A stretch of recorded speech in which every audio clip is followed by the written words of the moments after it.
Baik, apa kabar semuanya? Kita masuk ke mata kuliah pemrograman web bisnis, di mana kita masuk ke pertemuan yang ketiga. Nah, sebelum masuk ke materi kita minggu ini, kita review dulu apa yang kita kerjakan di pertemuan satu dan 2, di mana kita telah membuat template bootstrap-nya. Jadi kalau kita buka folder tools-nya, minggu kemarin kita udah desain webnya di bagian starter ini.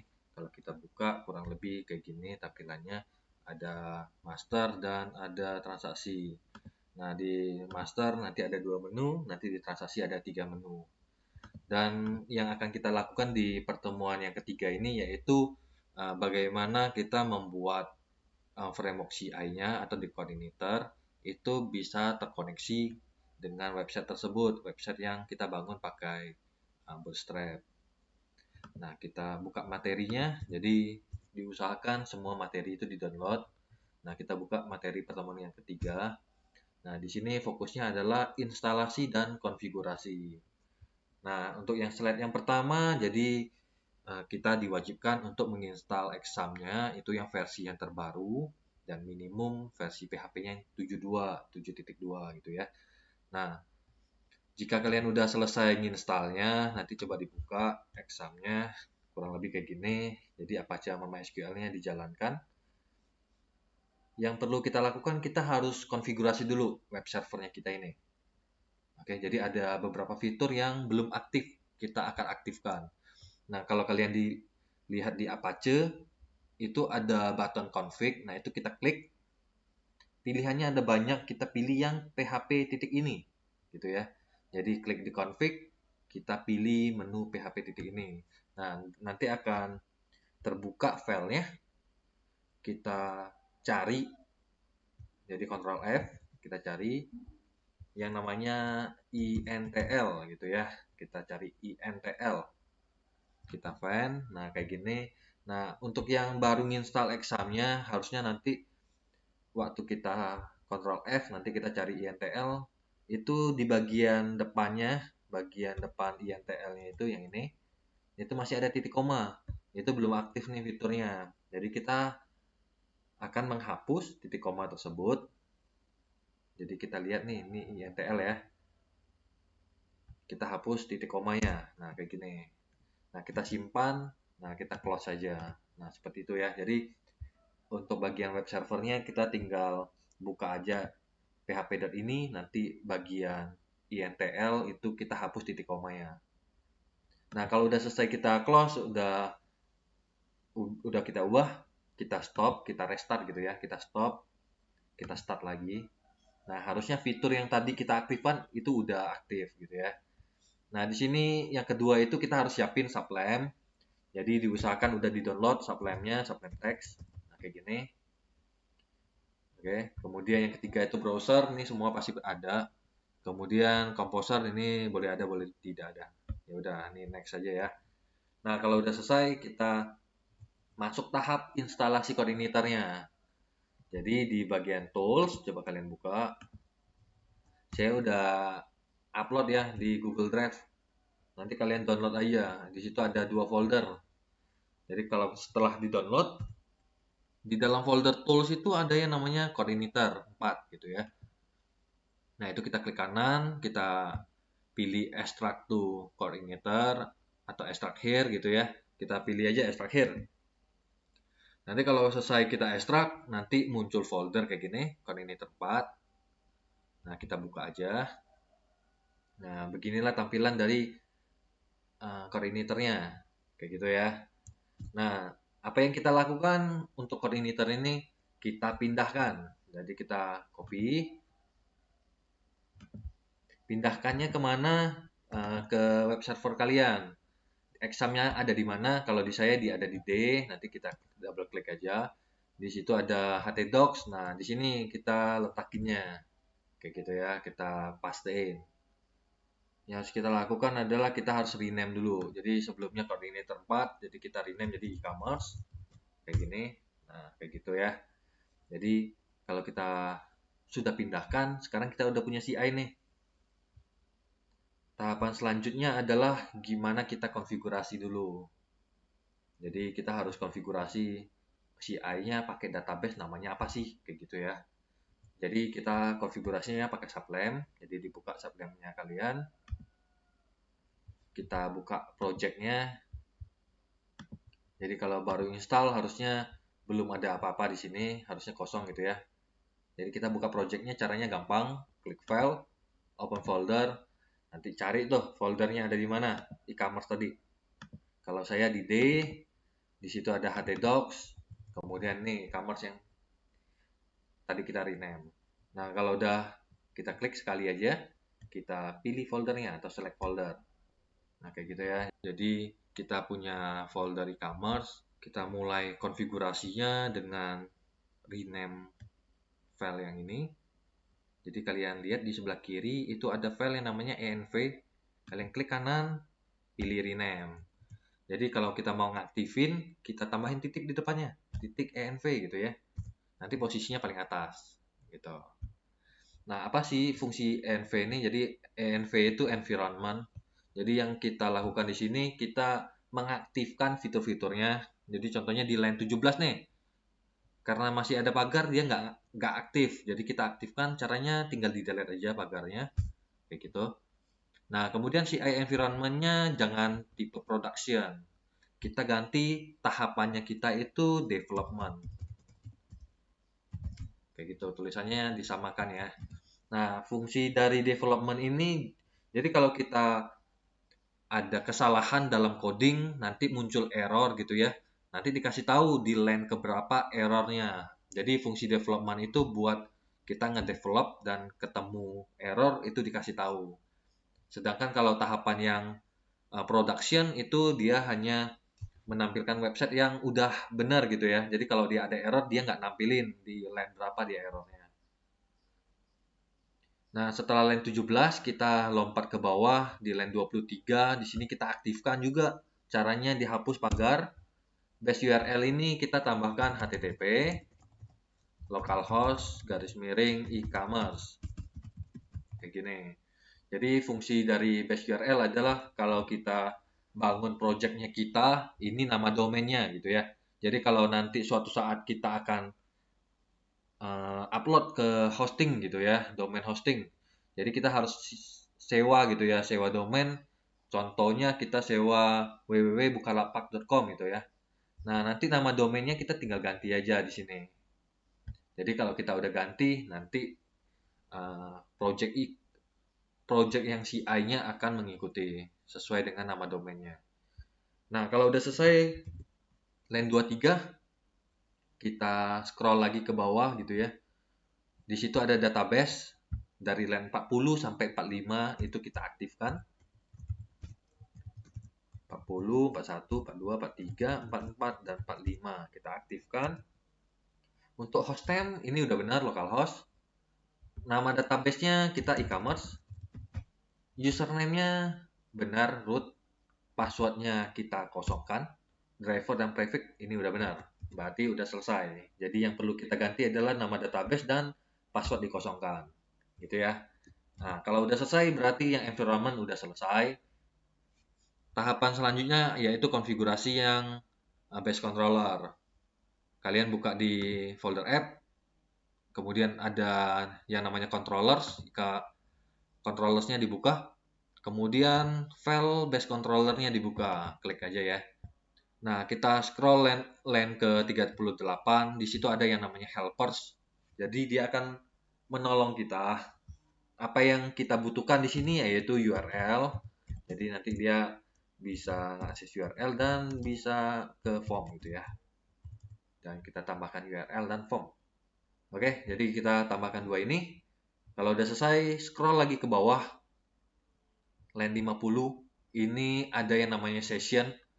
Session ini tidak aktif, jadi kita aktifkan. Cara ngaktifinnya gampang, garis miringnya sampai ke titik 2 itu kita hapus gitu ya. Kita hapus aja.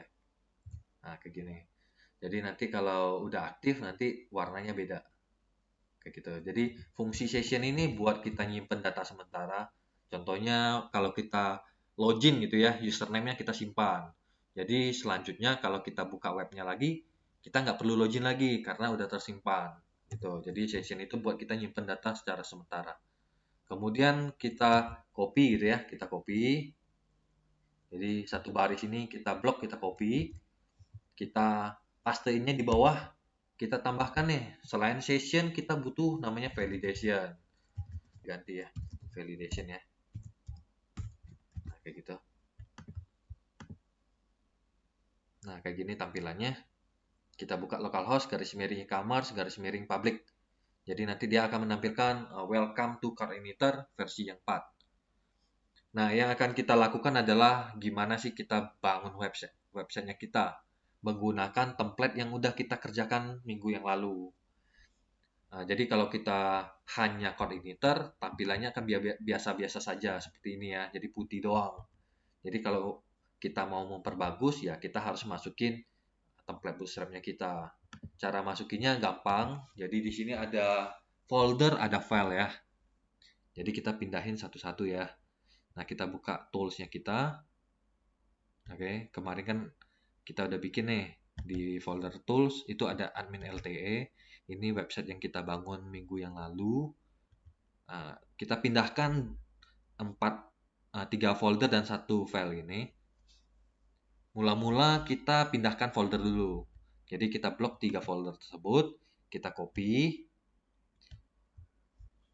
Kemudian di htdocs kan ada e-commerce ya yang kita pindahkan tadi. Nah, di e-commerce-nya dipastein di sini. Oke, jadi kita pindahkan dulu folder dari template bootstrap-nya kita. Nah, kita tunggu. Sambil kita tunggu, kita copy starternya. Oke, kita pindahkan juga. Tapi bukan di sini. Kita masuk ke app, masuk ke view. Nah, kita buat folder baru, kasih nama layout. Nah, disinilah kita akan meletakkan template-nya kita. Oke, di folder app, masuk ke views, kita buat folder baru, kasih nama layout. Nah, di folder layout inilah kita pastein.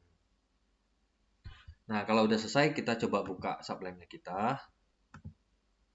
Di bagian view, di situ udah ada folder layout. Ini adalah file yang kita bangun minggu yang lalu. Nah, kita coba buka materinya ya. Di materi, kita udah bangun websitenya kita, itu tampilannya kurang lebih kayak gini. Jadi ada bagian header, ada bagian menu, ada bagian konten, dan ada bagian footer. Oke, jadi fungsinya beda-beda nih. Jadi kalau header itu untuk kita ngeletakin logo, kemudian nama perusahaannya. Kalau menu itu untuk navigasi. Jadi contohnya master, apa sih menunya? Pelanggan dan barang. Kemudian kalau transaksi, apa sih menunya? Itu pesan, pembayaran, dan pengiriman. Kemudian ada laporannya. Sedangkan kalau konten itu adalah informasi yang akan kita tampilkan. Jadi contohnya kalau kita klik menu pelanggan, dia akan menampilkan data-data pelanggan. Nah, sedangkan kalau footer itu buat informasi tahun pembuatan website dan nama dari perusahaan. Nah, bagiannya ada 4. Ini fungsinya beda-beda gitu ya. Nah, yang akan kita lakukan adalah kita harus pisahkan. Jadi yang awalnya satu file, ini nama filenya starter.html, kita akan pisahkan jadi untuk 3 bagian ini. Header, menu, dan footer. Kenapa dipisah? Buat memudahkan kalian nanti ke depannya. Contohnya menunya kurang gitu ya. Kalau saya mau nambahin, saya tinggal buka file yang namanya menu.php. Oh, footernya mau diganti nih. Contohnya tahunnya mau direvisi gitu ya. Maka nanti kita tinggal buka file yang namanya footer.php gitu ya. Jadi nanti untuk memudahkan kita ke depannya. Nah, caranya gampang. Jadi kita pecahin jadi 4 bagian gitu ya. Klik kanan di layout, pilih new file, kita simpan, kasih nama head.php. Klik kanan lagi di layout, pilih new file, kita simpan, kasih nama menu.php. Lanjut, klik kanan di layout, new file, kita simpan, kasih nama content.php. Kemudian klik kanan lagi di layout, new file, kita simpan, kasih nama footer.php. Dan yang terakhir, kita klik kanan, new file, kita simpan, kasih nama wrapper. Apa sih fungsi wrapper ini? Fungsinya buat kita nyusun gitu ya. Kita kasih tahu kalau urutan pertama itu si head nih, urutan kedua itu si menu, urutan ketiga itu konten, dan urutan keempat itu footer. Tapi kalau kalian terbalik, nanti websitenya jadinya aneh gitu ya. Contohnya nanti footer di atas gitu. Nah, cara nyusunnya gampang, kita tinggal tulis aja kayak gini. Require once, nama filenya apa? Oke, kayak gitu ya. Kita tulis require once. Nanti nama filenya urutan pertama head gitu ya. Urutan kedua menu. Urutan ketiga konten. Urutan yang terakhir itu footer. Jadi si wrapper inilah yang menjadi template-nya kita. Dia yang nyusun urutan-urutan dari filenya template-nya kita. Nah, susunannya udah benar. Kalau udah selesai, kita tinggal pecahin nih starter.html menjadi 3 bagian. Coba kita buka ya. Starter HTML ini kan banyak ya. Jadi kalau saya nyuruh kalian ngedit ini bakal lama nih. Nah, fungsinya kita pecahin biar mudah gitu ya. Jadi dari 300 baris ini kita pecahin jadi 3 bagian. Line 1 sampai line ke, kita cari ya. Nah, di sini nih. Kalau di saya line 59 sebelum drop down menu. Jadi line 1 sampai 59 ini punyanya si head nih. Jadi kita blok dari line 1 sampai line 59, kita copy. Kita paste ini di head. Kayak gitu. Udah ya. Kita simpan. Ctrl S. Kayak gitu. Balik lagi starter. Nah, ini udah punya si head nih. Next. Dari drop down menu. Line 61 kita blok sampai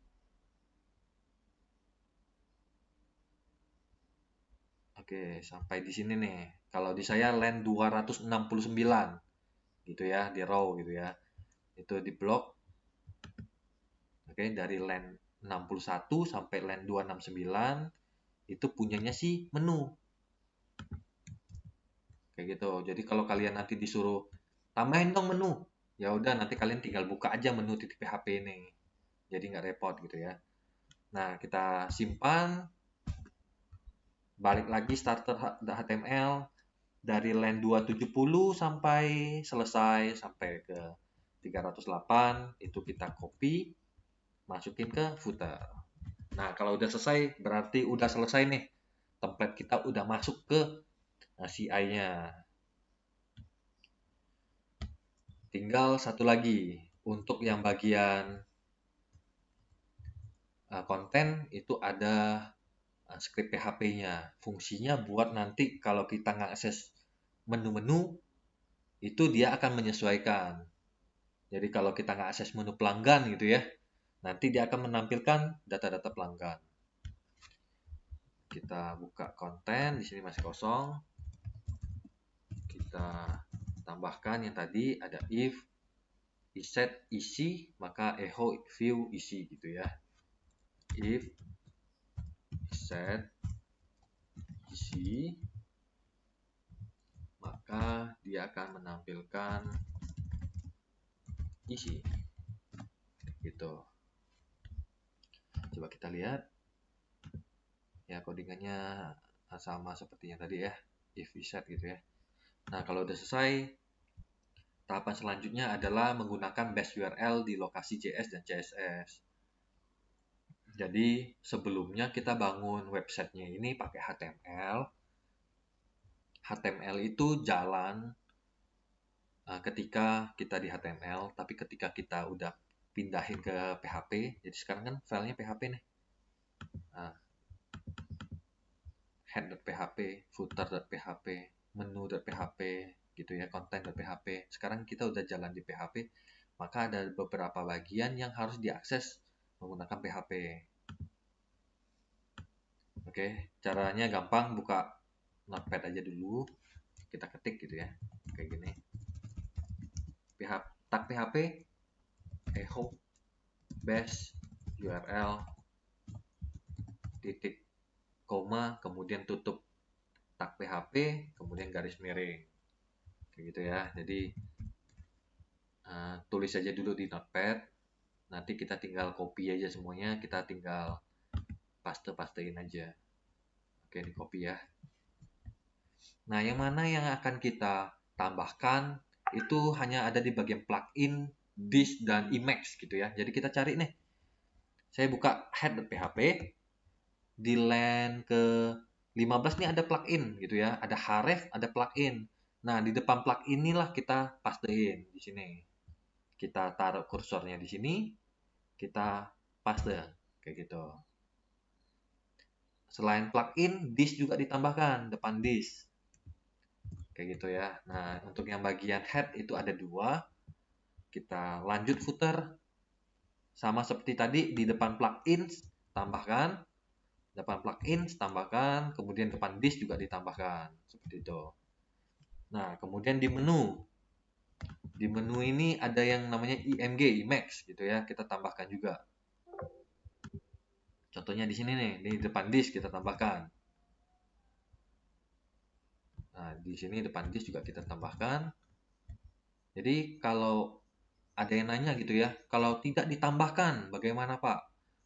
Jadi kalau kita tidak tambahkan nanti image-nya atau gambarnya ini nggak akan ketemu gitu ya. Jadi nanti kalau kita ngakses webnya untuk yang bagian yang ini, yang image-nya, nanti gambarnya nggak akan tampil gitu ya. Jadi fungsinya buat project-nya kita akan menampilkan gambar. Jadi kita tambahkan di depannya itu base URL. Kayak gitu.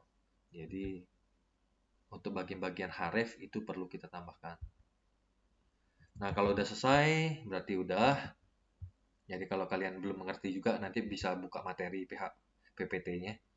Di situ udah dijelasin ini yang akan kita tambahkan, yang merah-merahnya.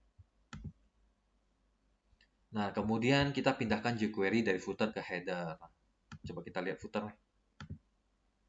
Nih, ada yang namanya jQuery gitu ya. Nah, jQuery ini ada 2 baris. Kita blok aja 2 baris ini, kita cut gitu ya. Cut. Kemudian kita buka head.php. Kalau di saya mungkin di line ini ya, line 17 gitu ya. Saya tambahkan 1 baris, saya pastein. Nah, kenapa dipindahkan? Karena beberapa fitur yang jQuery itu aktif kalau jQuery-nya ada di atas, di head gitu ya. Makanya kita pindahkan. Nah, kalau udah selesai, kita lanjut slide yang terakhir. Kalau mau ngetes, gimana kita tahu nih kalau template-nya udah masuk atau belum? Caranya gampang, kita buka aja controller, filenya namanya home.php. Oke, kita buka controller, home.php. Nah, di sini kan welcome message ya. Makanya tampilannya kayak gini nih, welcome gitu ya. Nah, gimana kita bisa ngecek template-nya udah benar atau belum? Di sini kan template-nya di view ya, nama foldernya layout ya. Nama filenya wrapper. Nah, kita tulis nih. Oh, template saya ada di folder layout. Kemudian nama filenya wrapper.php. Nah, wrapper aja deh, wrapper. Nah, kalau udah selesai, nanti dia akan ngakses nih di view, nama foldernya layout, nama filenya wrapper. Ada atau enggak? Nanti ditampilkan. Coba kita cek. Kita refresh aja. Nah, kayak gini. Kalau dia gagal, nanti berarti dia ada salah nulis nih. Contohnya di line ini harusnya ada PHP gitu ya. Kayak gini. Head.php gitu ya. Kalau kita kan salah nih, kita head aja, menu aja. Nah, fungsi yang environment tadi buat ngasih tahu gitu ya. Environment tadi kan kita ganti ya, jadi development. Nah, nanti dikasih tahu nih, oh file yang codingan yang salah itu ada di wrapper.php, line yang kedua gitu ya. Jadi fungsi dari env tadi yang ini yang kita ganti development itu buat ngasih tahu kita salahnya di mana sih gitu. Kalau udah ketemu kita tinggal ganti aja gitu.